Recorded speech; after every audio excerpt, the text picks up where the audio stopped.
I adjusted my simple black blazer as I approached the grand entrance of the Waterford Country Club. Tonight was my father's retirement party as CFO of Meridian Technologies, and the guest list read like a who's who of corporate America. The service entrance is around back, the doorman said dismissively, eyeing my understated outfit. I'm James Morrison's daughter, I said quietly, showing my invitation. His expression shifted from disdain to barely concealed pity. Everyone in the corporate world knew about James Morrison's disappointing younger daughter, Rachel, the one who'd walked away from a promising position at Meridian to find herself.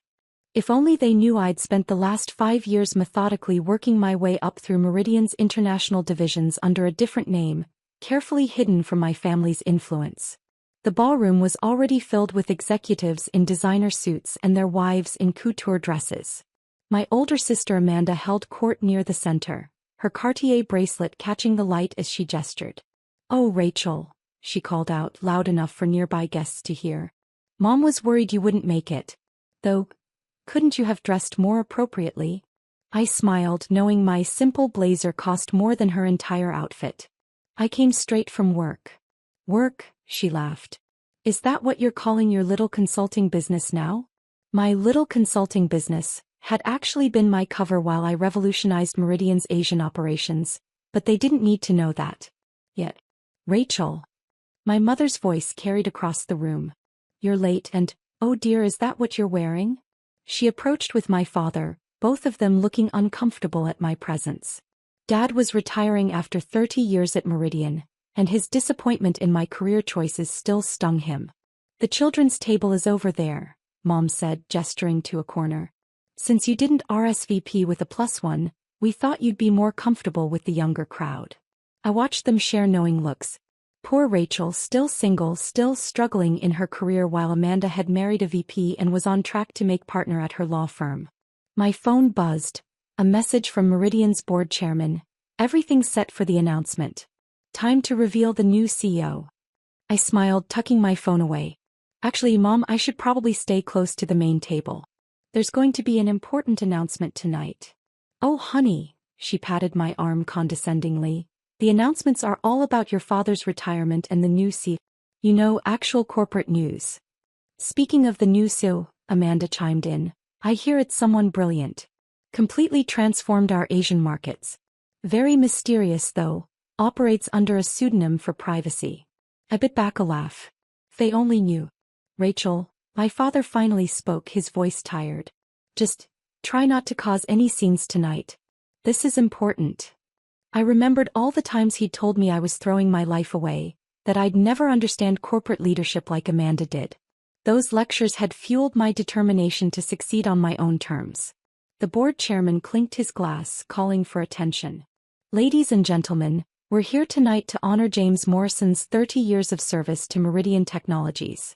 But first, an important announcement." My mother steered me firmly toward the kids' table. "Go on, dear. The grown-ups need to pay attention now." I stayed where I was, watching my father step forward to receive his retirement accolades. Soon, very soon, everything would change. "And now," the chairman continued, "I'd like to introduce Meridian's new CEO, the brilliant mind behind our Asian division's unprecedented success." My phone buzzed again. "You're on." My mother was trying to push me toward the corner when the chairman's voice rang out. "Please welcome our new Chief Executive Officer, Rachel Morrison." The sound of shattering champagne glasses echoed through the suddenly silent ballroom. The silence in the ballroom was absolute.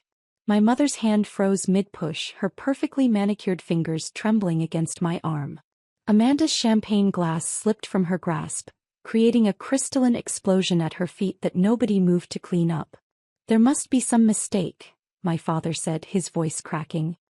"Rachel is the architect behind Meridian's 300% growth in Asian markets," the chairman finished, smiling broadly. "Operating under the name RM Chin for the past 5 years, she has transformed our international operations and positioned Meridian as a global leader in tech innovation."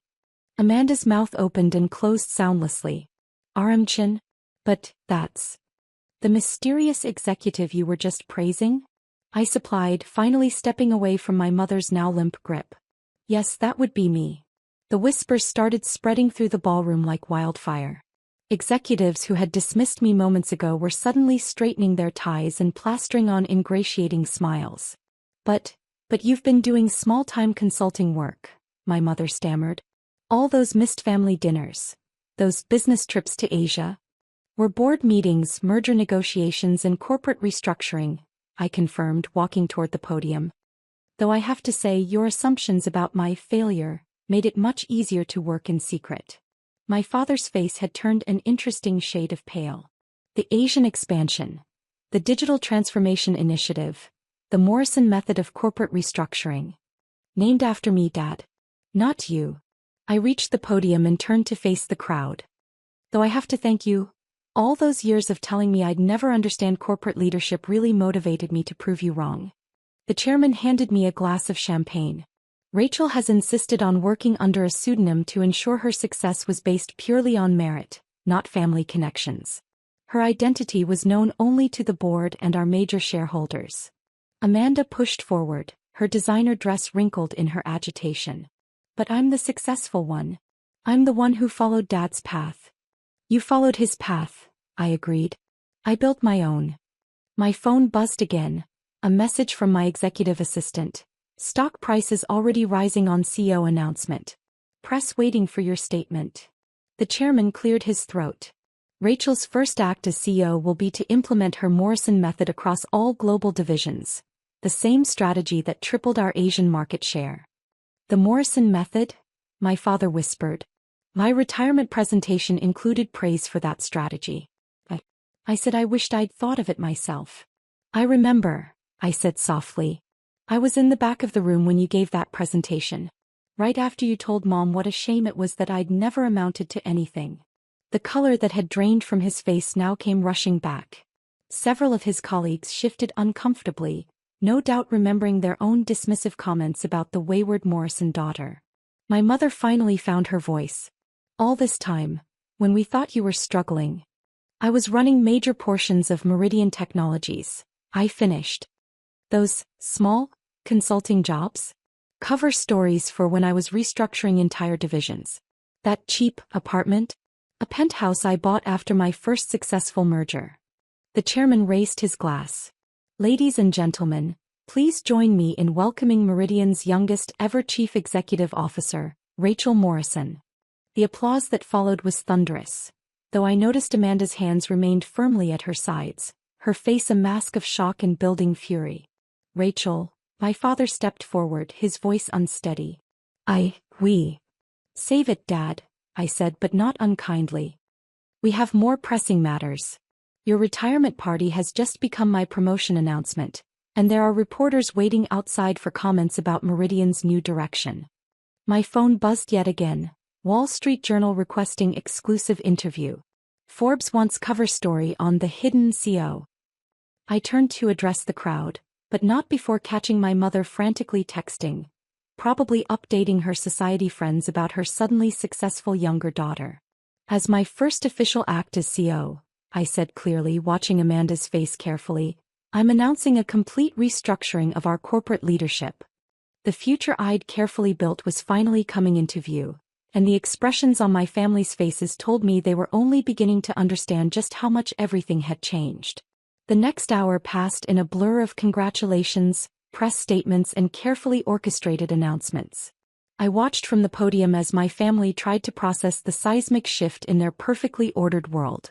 Ms. Morrison, a senior VP who'd earlier dismissed me, approached. I had no idea. That proposal I rejected last month will be implemented next quarter, I finished smoothly. Along with several other changes to our corporate structure. My phone hadn't stopped buzzing since the announcement. News of my identity was spreading through the business world like wildfire. Hidden heir, Meridian's secret successor. The Morrison method, how a failed daughter revolutionized tech. Corporate America's greatest undercover boss. Amanda cornered me by the champagne fountain, her perfect makeup slightly smeared. How could you do this? I was supposed to be the successful one. Success isn't a zero-sum game, sister dear, I replied, watching her flinch at my calm tone. Though I have to admit your constant bragging about your law firm partnership made my undercover work much easier. No one looks too closely at the failure, when they're busy admiring the star. But I'm the one who followed the plan, she hissed. Corporate law, strategic marriage, all the right connections. And how's that working out? I asked mildly. Your husband's VP position at Anderson Tech is about to become very interesting, considering Meridian just acquired their main division. Her face went pale. What? Oh, didn't I mention? That merger you heard rumors about. It's Anderson Tech signed the papers this morning. You might want to have a chat with David about his new boss. I smiled.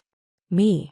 My mother appeared at Amanda's elbow, her society mask firmly back in place. Darling, everyone's asking about you. Mrs. Chen from the board says you lived in her Shanghai compound for a year. His mom. All those times you told people I was finding myself in Asia, I was actually restructuring our entire Pacific operations. Mrs. Chen was kind enough to keep my secret. But, her mask slipped slightly, all those times you borrowed money were carefully orchestrated transfers to maintain my cover, I explained. Every penny was returned with interest through offshore accounts. Check your statements. My father stood at the edge of our group, looking lost in his own retirement party.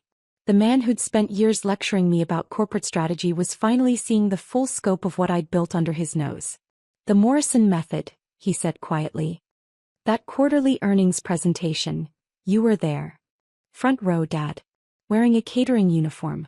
I watched you take credit for my strategy, telling everyone how brilliant it was. I kept my voice neutral. It was actually the moment I decided to accept the CEO position. The chairman approached our little family group, beaming. Rachel, the board members are ready for your first official meeting. And the press is getting impatient. I checked my watch, a subtle Patek Philippe that cost more than Amanda's car. Time to face the cameras. Mom, Dad, I'll have my office set up a proper family meeting next week. Amanda, you might want to bring David. We should discuss his transition. As I turned to leave, my father's voice stopped me. Rachel, all those lectures about corporate leadership, about following the right path, were excellent motivation, Dad. Every time you said I'd never understand business, I worked harder. Every time Mom lamented my wasted potential, I closed another deal. Every time Amanda bragged about her success, I built something bigger. The chairman gestured urgently. The press was waiting. But, I continued, straightening my simple blazer, we can discuss all of that later. Right now, I have a company to run. My mother stepped forward, tears threatening her perfect makeup. Sweetheart, we never knew. That was the point, Mom. Success tastes sweeter when you earn it yourself. I paused. Though I have to thank you all, your consistent underestimation gave me the perfect cover to build an empire. The ballroom had transformed from a retirement party to what the press would later call the Great Revelation. Executives who'd ignored me all evening now stood at attention, waiting for acknowledgement from their new CEO.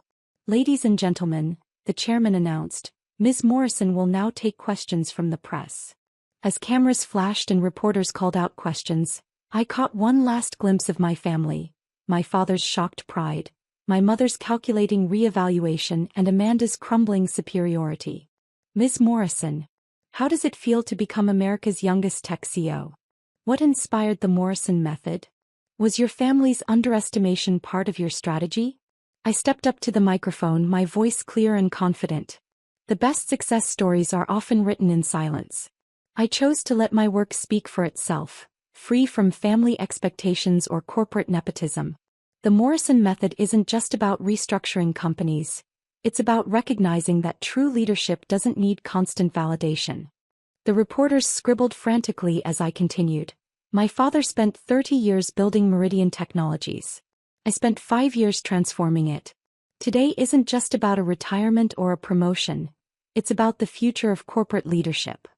Amanda's face was a study in conflicting emotions as she watched her unsuccessful sister command the room. My mother had already pulled out her phone, no doubt updating her social media with carefully curated photos of her brilliant younger daughter, Meridian's new CEO. My father stood quietly, perhaps remembering all the times he'd lectured me about understanding business. The irony wasn't lost on anyone that his retirement party had become the launch pad for the next generation of Morrison leadership. Just not in the way he'd planned. The chairman raised his glass one final time.